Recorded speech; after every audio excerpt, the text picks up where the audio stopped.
यहाँ पर, और ये देखिए यूएफएस कनेक्ट होते हुए। तो यूएफएस कनेक्ट किया हमने और आईसी फ्रेंड से।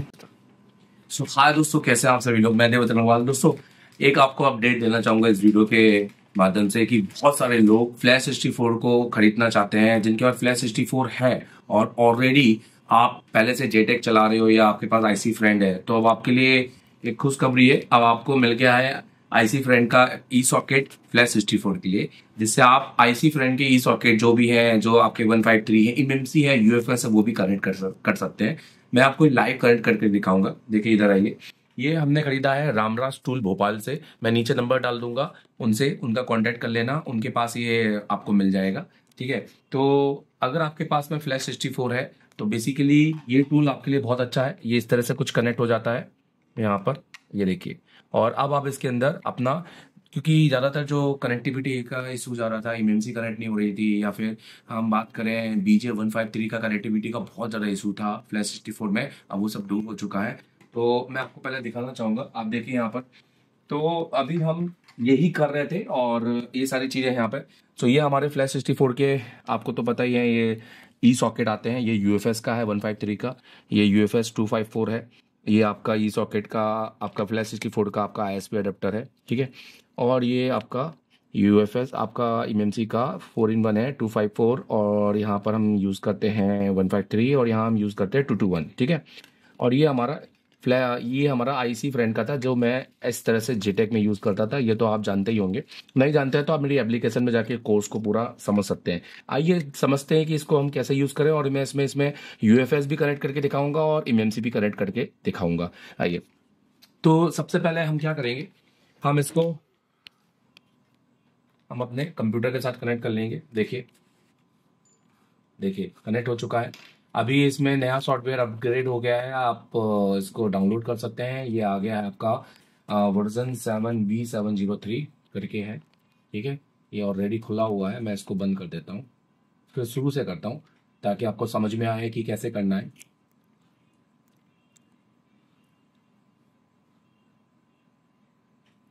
देखिए हम सबसे पहले बॉक्स को कनेक्ट कर रहे हैं यहाँ पर। जब बॉक्स कनेक्ट हो जाएगा, देखिए हो गया कनेक्ट। ठीक है। अब सपोज हमें इसके अंदर एक यूएफएस कनेक्ट करना है, या यूएफएस देखिए, दिखाइए यूएफएस 254। इसके अंदर मैं एक बीजे डालूंगा। ये मेरे पास बीजी है, ये देख सकते हैं आप। ठीक है।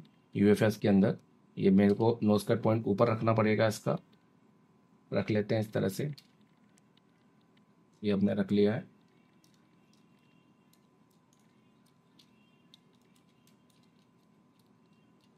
ठीक है। और अब हम इसमें लगाएंगे,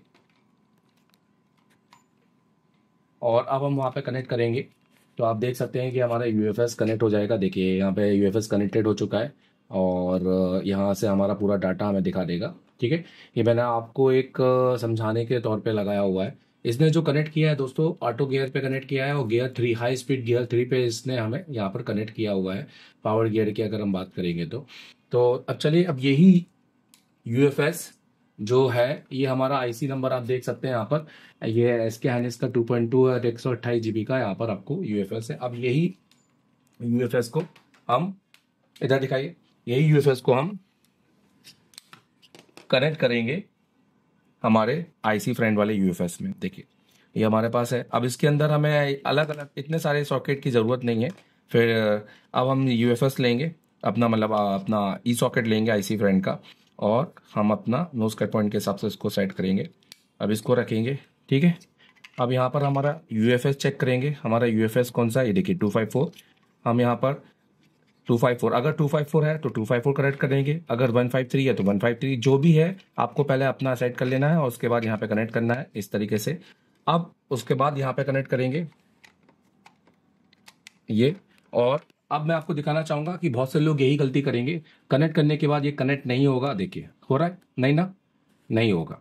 तो इसमें आपको क्या करना पड़ेगा, मैं आपको बताना चाहूंगा।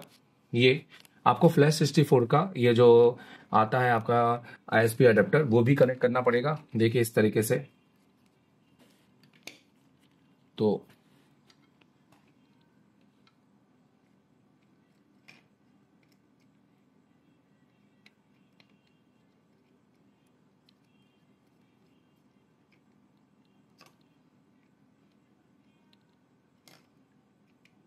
ये देखिए ये कनेक्ट हो चुका है ना। अगर आप खाली सिंगल ये कनेक्ट करेंगे तो कनेक्ट नहीं होगा, आपको ये भी साथ में अडेप्टर जो है वो भी कनेक्ट करना पड़ेगा। अब हम इसको कनेक्ट करेंगे। अब आप देखिए सेम यूएफएस यहाँ पर हम लगा रहे थे अभी फ्लैश 64 का, अब हम लगाएंगे आईसी फ्रेंड का। चलिए कनेक्ट करते हैं। ये हमने कनेक्ट कर दिया, आप देख सकते हैं कनेक्ट हो चुका है ना, दिख रहा है ना आपको कनेक्ट होते हुए। आप चाहे तो उस पर गेम भी खेल सकते हैं। ये बहुत कम लोगों को पता है कि यूएफएस आपके फ्लैश 64 के अंदर एक वीडियो गेम भी है, ठीक है। तो अब देखिए अब हम इसको कनेक्ट करेंगे और आप देखें यहाँ पर देखिए कनेक्टर ये कनेक्ट हो चुका है। और सेम ये देखिए सेम वही यूएफएस आप देखें। मैं इसको पूरा बंद करके फिर से कनेक्ट करना चाहूँगा आपको बताने के लिए कि भैया ये कनेक्ट पहले का है या अब का है। हम इसको पूरा बंद कर देते हैं और नहीं वो एक्चुअली अपडेट हो चुका है ना ये। हम इसको पूरा बंद कर देते हैं और अब हम इसको वापस खोलेंगे हमारा नया वाला, ठीक है।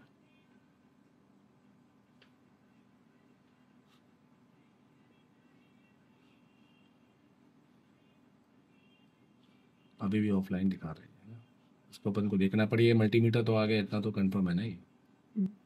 सही है। अब हम यहाँ पे कनेक्टेड करेंगे, ठीक है, हो गया कनेक्टेड। अब आप देख सकते हैं यहाँ पर, और ये देखिए यूएफएस कनेक्ट होते हुए। तो यूएफएस कनेक्ट किया हमने और आईसी फ्रेंड से। तो ये आप देख रहे हैं अभी देवधर अग्रवाल के इस टेलीकॉम चैनल में। और दोस्तों अगर आपको ये पूरा पढ़ना है ऑफलाइन या ऑनलाइन, तो ऑनलाइन भी पढ़ सकते हैं, ऑफलाइन भी पढ़ सकते हैं। आप देख सकते हैं यहाँ पर हाई स्पीड गियर 3 का ही यूज़ हुआ है, 26 मेगाहर्ट्ज की क्लॉक फ्रिक्वेंसी है, ठीक है, सपोर्टेड यहाँ पर ये है। और आप देख सकते हैं इसके हाइनेस की आईसी है, ये इसका मेड है। और यहाँ पर बताया जा रहा है 6 GB की रैम लगी हुई है। LPDD, LP मतलब लो पावर, DDR 4X इसका नंबर है और 4X इसकी टेक्नोलॉजी है, मतलब 4X आईसी है।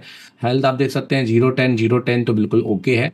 और किसी भी प्रकार का कोई बैकअप नहीं है। और लून के अंदर भी आप देख सकते हैं कि टोटल 5 लून बन रहे हैं और 5 बनते हैं बेसिकली कॉलकम में, बट कॉलकम में 5 लून बनते हैं पर 26 मेगाहर्ट्ज नहीं बनते। इसका मतलब है ये आईसी पूरी तरह से डिस्टर्ब है। इस आईसी को लून्स कॉन्फ़िगर करना पड़ेगा। ये एक मीडियाटेक की आईसी है, अगर हम इसको कॉन्फ़िगर करेंगे तो हम इसको मीडियाटेक के अंदर यूज कर सकते हैं। यहाँ पर आप देख सकते हैं बूट पार्टीशन भी सेट नहीं है, हम इसका बूट पार्टीशन भी सेट करना पड़ेगा। और ये पूरा डिस्क्रिप्टर फाइल से होता है।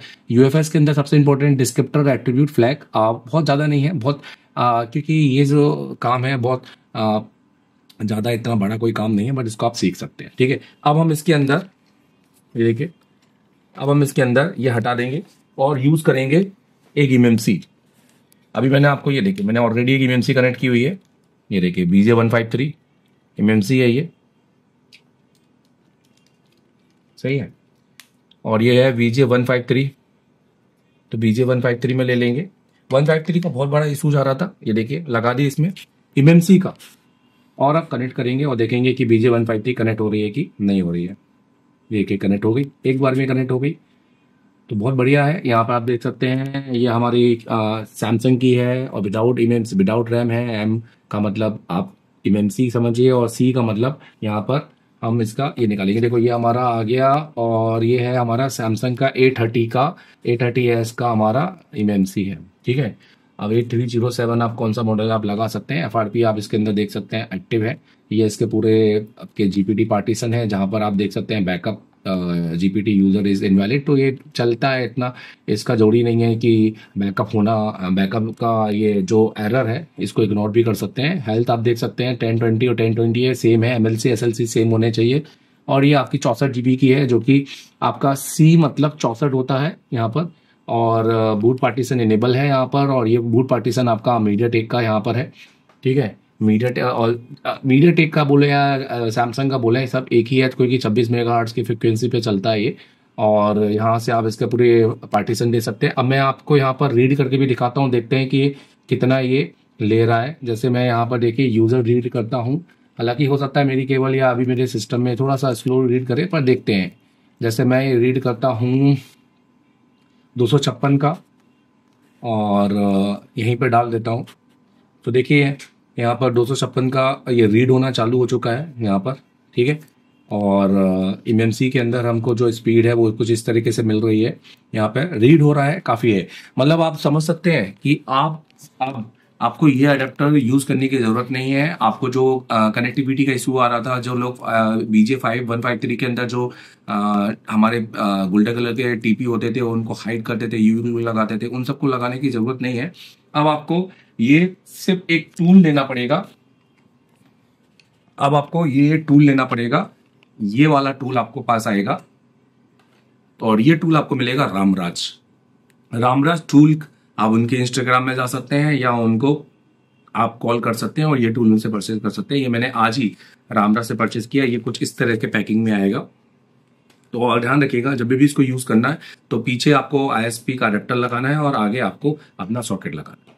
तो ये वीडियो देखने के लिए थैंक यू वेरी मच। और ये अपडेट, ऐसे ही अपडेट नए नए आएंगे। अभी मैं आपको इस शानदार मल्टीमीटर का वीडियो लेकर आऊंगा। ये है C09, आप देख सकते हैं।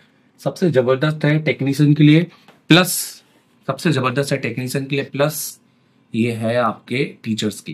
तो मिलते रहिए इसी तरीके से और शेयर करना है इस वीडियो को। और अगर आपको ऑनलाइन पढ़ना है तो ये वीडियो को थोड़ा सा आगे तक देखिए कि ऑनलाइन हमारे एप्लीकेशन को कैसे एक्सेस किया जा सकता है, और अगर ऑफलाइन पढ़ना है तो भी देखिए। Thank you very much. हाँ, तो ये वीडियो अगर आपको देखना है पूरा अच्छे से समझना है, और ये नहीं इसके से बहुत सारे वीडियो देखने हैं और पूरा MMC का कंटेंट, JTEC और फ्लैश 64 या UEFI से समझना है, या हार्डवेयर भी करना है और मेरे साथ, और ऐसा लग रहा है कि आप शॉप पे बैठे हैं और मुझसे पढ़ रहे हैं और क्लास में बैठकर, तो बिना इसे टेलीकॉम आए आप ये कर सकते हैं। एप्लीकेशन डाउनलोड कर लो। और रहा इस वीडियो का, तो ये वीडियो तो सिर्फ वो ही देख पाएंगे जो एप्लीकेशन जिन्होंने लिया है। तो ये वीडियो तो मैंने एप्लीकेशन के अंदर डाल दिया है, तो जाके उस एप्लीकेशन में देख लो।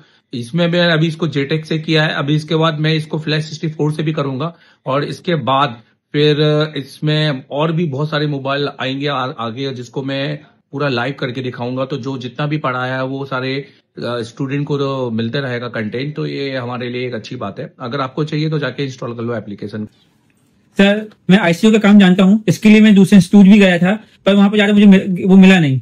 पर मैं आपसे ऑनलाइन काम सीखना चाहता हूँ, तो वो कैसे कर सकता हूँ? अगर आप ऑलरेडी इंस्टीट्यूट पढ़ चुके हैं पर अभी भी आप फुल फ्राइडे में फंस रहे हैं, या आपने ICU पे नॉलेज रखते हैं, तो आप मेरे सबसे पहले तो प्ले स्टोर में जाइए, ये आप एप्लीकेशन डाउनलोड कीजिए। ये एप्लीकेशन इंस्टॉल करने के बाद में आप इसको अपने नंबर से रजिस्टर कीजिए। अगर आप किसी दूसरी कंट्री में हैं कोई भी, तो आप वहां पर ईमेल आईडी से इसको रजिस्टर कीजिए और इसका OTP आपकी ईमेल आईडी पे आएगा। आपके सिलेक्टेड कोर्स है। अगर आपको सिर्फ फुल फ्राइडिंग का या हार्डवेयर का काम सीखना है तो आप ये वाला कोर्स परचेज कीजिए। अगर आपको सिर्फ सॉफ्टवेयर, MMC, JTEC, UFS या फ्लैश 64 पे काम सीखना है तो आप ये वाला कोर्स भी परचेज कर सकते हैं। और अगर आपको दोनों कॉम्बो सीखना है तो आप ये कंप्लीट कोर्स परचेज कर सकते हैं। ये हमारा एक वीडियोग्राफिक्स कोर्स है, तो वीडियो कोर्स है। ये कोई ऐसा कोर्स नहीं है जिसमें मैं रात के 8 बजे आऊंगा 1 घंटे की क्लास दूंगा, क्योंकि ये मच्छी बाजार वाले कोर्स मुझे पढ़ाने में कोई मजा नहीं है। आप मुझे पूरा देखिए, आपको ऐसा लगेगा जैसे आप AC टेलीकॉम में आके लाइव बैठे हुए हैं, बट अपने शॉप पर। तो पूरे 7 से 8 घंटे की क्लासेस मेरी वहाँ पे आपको देखने को मिलेंगी, प्लस सिर्फ 1 महीने की नहीं, पुराने आपके हमारे जो बैचेस हैं उनकी, और आने वाले 11 जब से आप कोर्स परचेज करेंगे, आने वाले 11 अगले मंथ में जो हम पढ़ाएंगे अपनी बैच को, वो भी आप वहाँ पे देखेंगे, जो कि प्री रिकॉर्डेड वहां पर स्टोर हो जाएगी। तो आप अभी जाइए और उसको परचेज कीजिए। देखो, जैसे आप एप्लीकेशन में जाते हो ना, तो आपको कंटेंट मिलता है। कंटेंट के अंदर आप अगर पूरा कोर्स लेते हो ना ऑनलाइन, तो आप हार्डवेयर, सॉफ्टवेयर, MMC, UFS सबकी क्लास मिलती है। और जैसे कि मैंने बताया कि अगले 11 महीने तक का अपडेट होगा, मतलब हर महीने की क्लास इसमें डलेगी। हार्डवेयर की पहले बात करते हैं। तो आप देखो, जैसे एडवांस कंपोनेंट है, कैसी क्लास होती है बता देता हूँ। जैसे 28 जनवरी की क्लास है जिसमें मैंने रजिस्टर पढ़ा है, तो यहाँ से ये देखो बिल्कुल शुरू से क्लास में थ्योरी भी रहती है और प्रैक्टिकल भी रहता है। जो टेस्टिंग है वो, क्योंकि ऑनलाइन की क्लास में प्रैक्टिकल बिल्कुल नहीं होता, मेरी क्लास में प्रैक्टिकल भी होगा, क्योंकि इसमें मैंने चेक भी किया है। हर चीज बताइए कि क्या सही है क्या नहीं है। तो इसका तो कोई भी यूज नहीं है हमारे फोन के अंदर, क्योंकि मिली देखो, मतलब आपको लगेगा कि आप क्लास के अंदर बैठे हो, ठीक है, और प्लस टेस्टिंग के साथ में ये पूरा की पूरा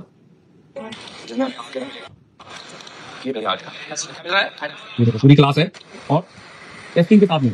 तो ये आपको मिलेगा जिसमें आपको इससे component, register, capacitor, diode, coil, फिर उसके बाद मॉसफेट और ट्रांजिस्टर, सारे कंपोनेंट आपको मिलेंगे। लेआउट कोडिंग जबरदस्त लेआउट कोडिंग की भैया किस तरह से अपने बोर्ड को पहचाना है, ये आपको कहीं सीखने नहीं मिलेगा। किसी इंस्टीट्यूट जाओगे तो भी आपको सीखने नहीं मिलेगा, क्योंकि उस हिसाब से ये सिखाते नहीं है। मेरा 10 साल का एक्सपीरियंस है खाली इसी चीज में।